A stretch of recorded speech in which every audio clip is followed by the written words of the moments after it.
It's a couple of days after finishing the Southern Divide and I'm just getting around to sorting out my bike, give it a clean. But before I do, I thought I'd just give you an overview of what I rode and the kit I took. So maybe it'll give you some ideas if you fancy doing the event yourself. So I chose to ride a mountain bike, a Trek Procaliber hardtail, which, as you can see from the state of it, all this mud, because it was quite a wet event, actually turned out to be a fairly decent choice. It was pretty comfortable.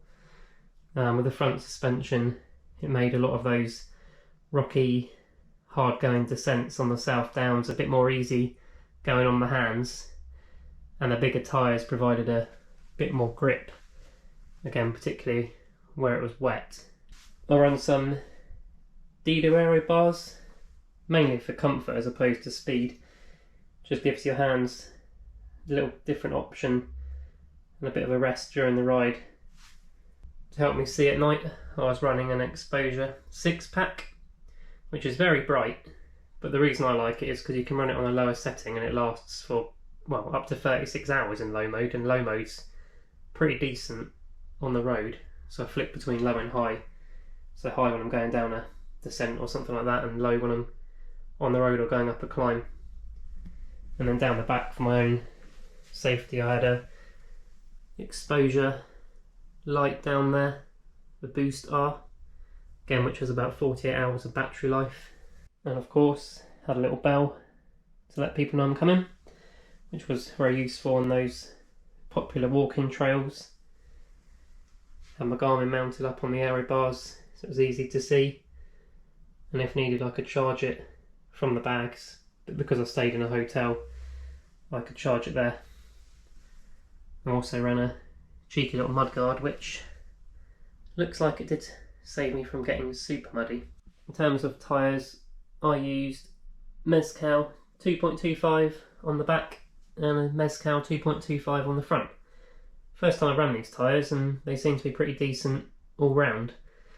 And I guess what was more important is I didn't get a single puncture throughout the whole ride, which, bearing in mind it was wet, muddy and over 400 miles, I think that's fairly impressive.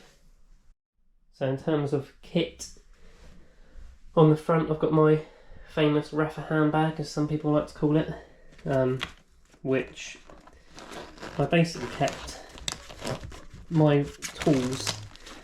So I've got things like pump, strap, just in case,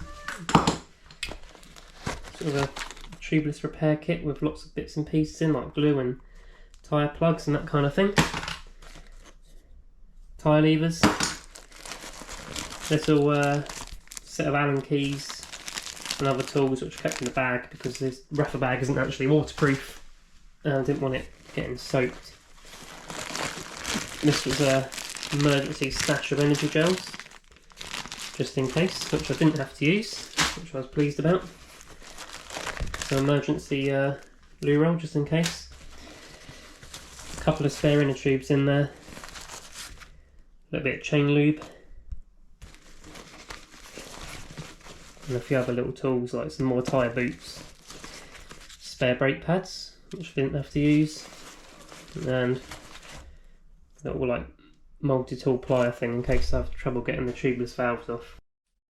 So up next I've got my Restrap top tube bag, and it's got some handy pockets, some rubbish left over, some Snickers and other things in there, some nuts that side. In here, what have we got? Got a pack of Stirka carb mix left over. Got the an Albion burner that I stole off my wife. I didn't actually use that in the end. My cheapo AirPods for some music in the night. Some spare bags. A few caffeine chewing gum. A little mini bike clock, which was handy when you stopped outside a shop. And a buff, which I didn't wear because it didn't actually get super cold. The emergency trowel, just in case. A load of cable ties to fix or bodge together the bike if something really went wrong. Also up front I was wearing an Alpkit stem bag, which is quite handy for food. So I had my Haribo. What else we got left? Oh, flapjack. I was quite looking forward to having that, but obviously didn't get round to it. And what else? Oh, another leftover bag of carb mix. But basically when I bought food it all got stuck in there and it was easy to get to whilst I was riding along. So down the back we've got the Apidura saddle pack. And on the back we've got my emergency Doritos, which I carried around. Obviously didn't have to eat, which was good. This, as you can see, also acted as a bit of a mud guard, keeping me a bit drier and less muddy. It's a bit easier to go through when it's not on the bike. So I have a little bag here I carried around, which was my sort of, I guess, hygiene. It was my little deodorant, which I don't think I used. Most people that saw me could probably smell I didn't. And my toothbrush and toothpaste, which I think is very important when you're eating absolute shed ton of sugar all day. Another bag which I think had my phone in to keep it dry. I've got a Alpkit dry bag, and in here I've basically kept all my electronics. So I did extra bag, so I've got my cables in there, so like my Garmin charger, phone charger, charger for the GoPro, that kind of thing. Spare GoPro battery, which I didn't use. A spare gear cable, which I didn't use. A Minix charger, which you can charge 3 things from at the same time, which is really great. And also the power bank, which is actually upstairs because I've taken it out to recharge it. Also in the bag was my down jacket, but that's outside de-smelling because it stinks. Another little supply of emergency carb mix and a couple of protein shakes. I've got one left over, which I didn't have.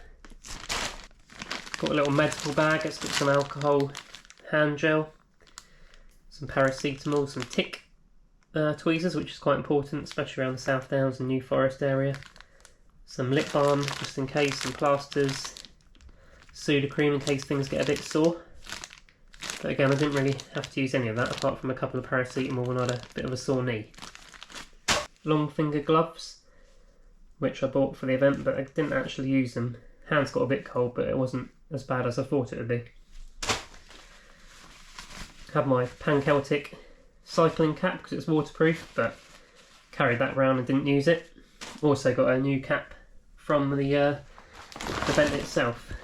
A spare pair of socks, which I didn't have to use because I stayed in a hotel and managed to dry all my stuff out on both nights, which was very good.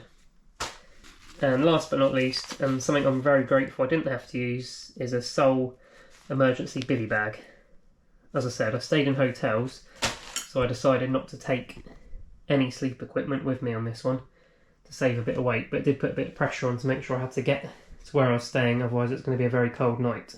So that's a little overview of my bike and the kit I took on the Southern Divide. If you got any questions, feel free to leave them in the comments section and I'll try and answer them. So thanks for watching, and I'll see you in the next one.